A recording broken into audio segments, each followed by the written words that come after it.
Hello, people of the sun. How are you doing? Another episode here. This one is about the March 15, 2023 article from Popular Mechanics about how LiDAR discovered a new Maya city. This is so wrong and about 22 years late.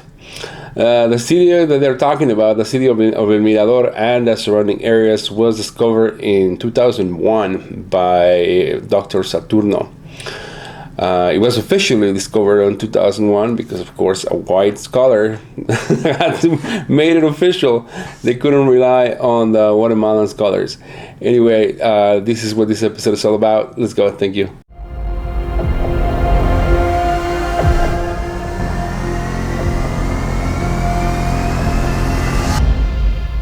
Now, the city of El Mirador was a very interesting problem for the locals because the locals knew that the city of El Mirador was there. In fact, the city of El Mirador is not just one city, it's just a gigantic complex of whatever it is that's there. There's just so much stuff there, it's just insane.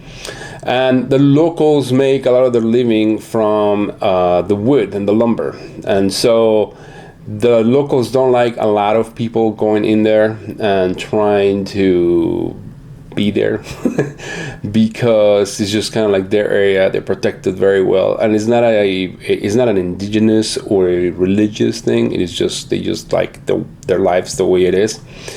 And so there were some people sacking the site of San Bartolo, which is kind of close to El Mirador. We don't even know really sometimes the differences. There's so much problems with trying to map that whole area out that there's a gigantic beautiful mural there. In fact, some articles in Europe and here in the United States started calling it the Maya 16 Chapel. Of course, they had to give it a catchy name.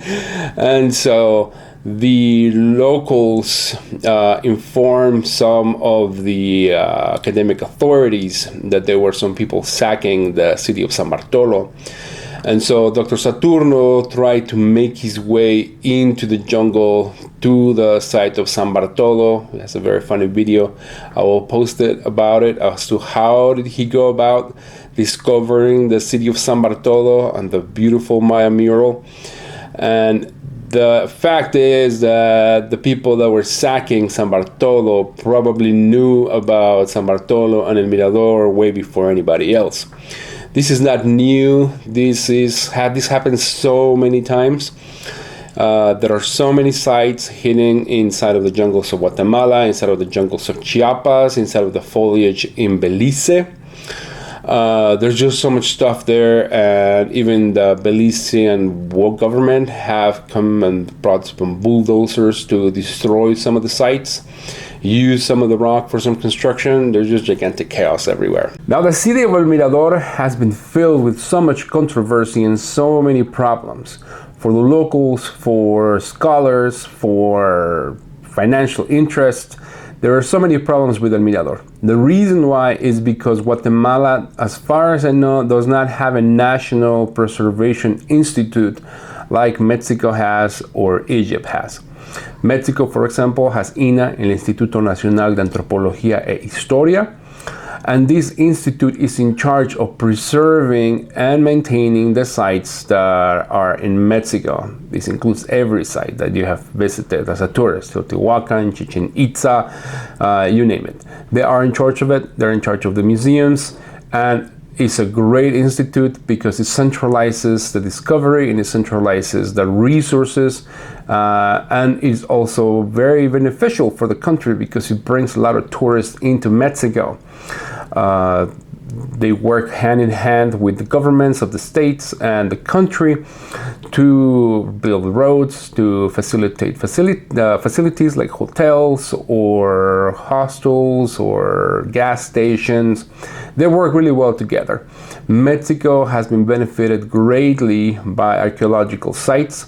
Many people like to visit them to this day. There's even controversy about them, about the woman that goes on top of the pyramid of Chichen Itza and gets beat up and goes sent to jail. Anyway, there is a lot of benefit for the people of Mexico, but Guatemala does not see the same benefit And as a result, there is not a national institute that tries to centralize the benefit of trying to get inside of El Mirador. But whenever there is money to be had, there will always be somebody there to try to catch it all. There is a guy named Dr. Robert Hansen, who is a archaeologist, I believe, with a PhD from the University of Utah. He is a devout Mormon. And the city of El Mirador is a very interesting city in regards to the Book of Mormon. The Book of Mormon claims that, or at least the old ones, not the new editions, claim that the Book of Mormon was the ultimate and greatest testament of the people of the Americas, whatever that means.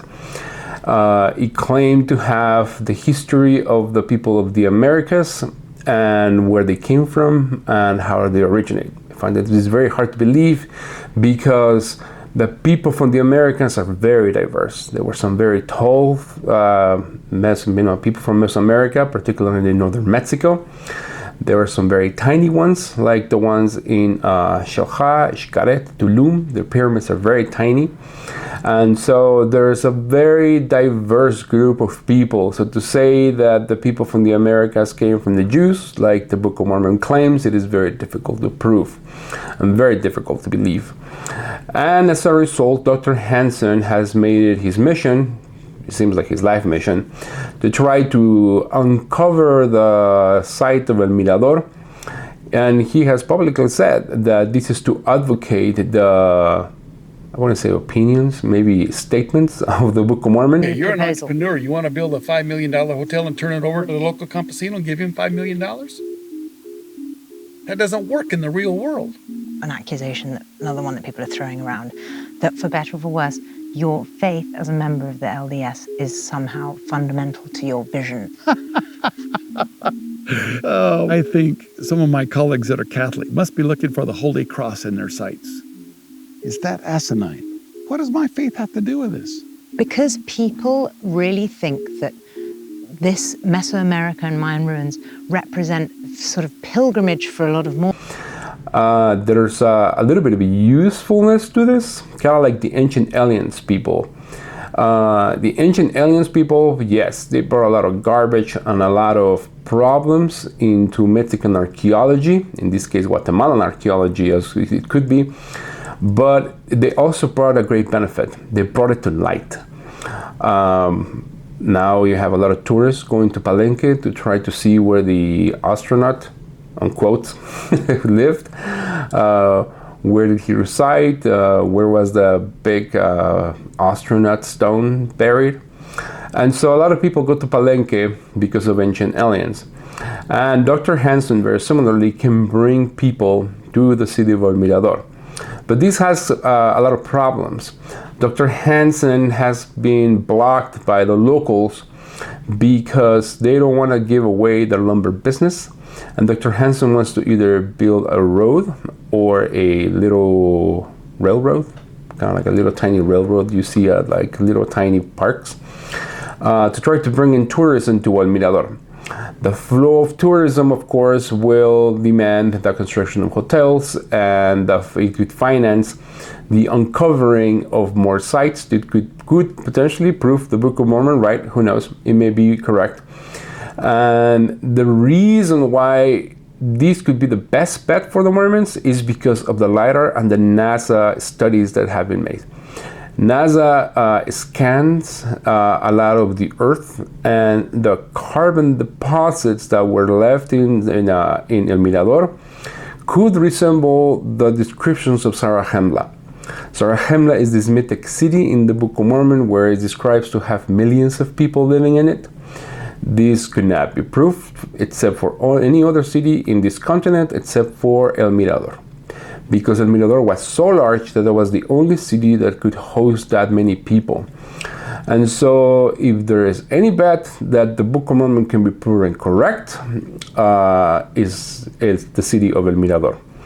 And this can bring great benefit because the city of El Mirador was burned to the ground before people left it. These, according to the chronicles, found in Calakmul and found kind of in Palenque. we're not very clear. Palenque doesn't talk that much about El Mirador. In fact, we don't really know what is the name, the real name of the city of El Mirador. It's still hard to figure things out. But the reason why this can be of great benefit is because the Spanish just decimated everything. They burned every book. They killed all of the nobility that they could find. But the city of El Mirador was not sacked by the Spanish because they didn't even know it existed. The stories from Calakmul were gone, and so they did not quite make the attempt to try to find El Mirador. They went to find El Dorado, whatever that was, up in the north, and so the Spanish did not touch El Mirador. This can be of great benefit because it means that if there are codices somewhere hidden in El Mirador, they were not burned by the Spanish because nobody held them in their hands to hand it to them.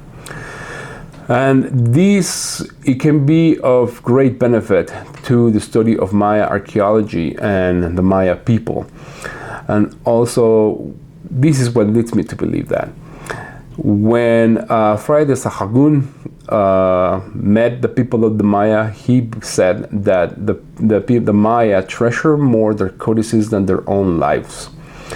And so if we are to believe that the city of Zarahemla was probably sacked and burned, there had to be some Maya scribes or some Maya priests that took some of those codices with them and probably buried them somewhere or tried to hide them somewhere. Hopefully not all of them ended up in Calakmul or in Palenque or maybe Copan or some of the surrounding cities that were still kind of existing or were going to exist after El Mirador fell. So if there's any possibility that we could find some Maya codices that have not been touched by the flames of the Spanish Inquisition or the Spanish conquest, it could be in these surrounding areas. Probably not in El Mirador, but the surrounding areas. And these also can create more problems, or at least for me.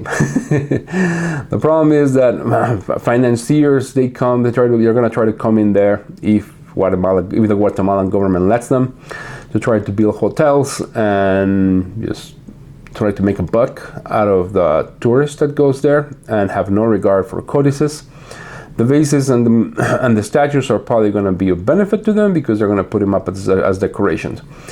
But the Guatemalan government does not have an institute of museums like INA, and so therefore these codices may end up in the black market or may have been destroyed. There have been many Mexican codices that have been destroyed by people. Now, why was the city of El Mirador abandoned and destroyed? In 1999, Jared White published a book called Germs, War, and Steel. I think that's what it's called, where he described the Maya people burning their woods, their trees for the creation of lime. It is quite obvious that the city of El Mirador was also covered with lime. This was to kind of impress people as to their power. The royal lines of the Maya had a big thing from creating big Maya buildings and for making them very impressive and to cover them with white lime and with red paint. This was done in an effort to try to maintain their power, to kind of claim that they were divine gods, even though they were just men. And so there was probably a point in which the people were no longer able to sustain themselves and they had to revolt. And the story goes, according to some stuff that has been found in Palenque, if we can link it to El Mirador, it was that the royal lines were ordered to be exterminated by some rebellious groups. And these rebellious groups tried to exterminate the royal lines because of their oppression. And so these could be somehow associated to the city of El Mirador or many other cities, as probably Jared White alludes. And so these creates also another sense of clues of where may we be able to dig for some of the codices or where we may be able to try to find more clues to this story. Who knows? It may be associated with the Book of Mormon, and we may have Mormon land, like Disneyland up in El Mirador. Anyway, this is the video for today. Thank you very much and have a great one. Bye-bye.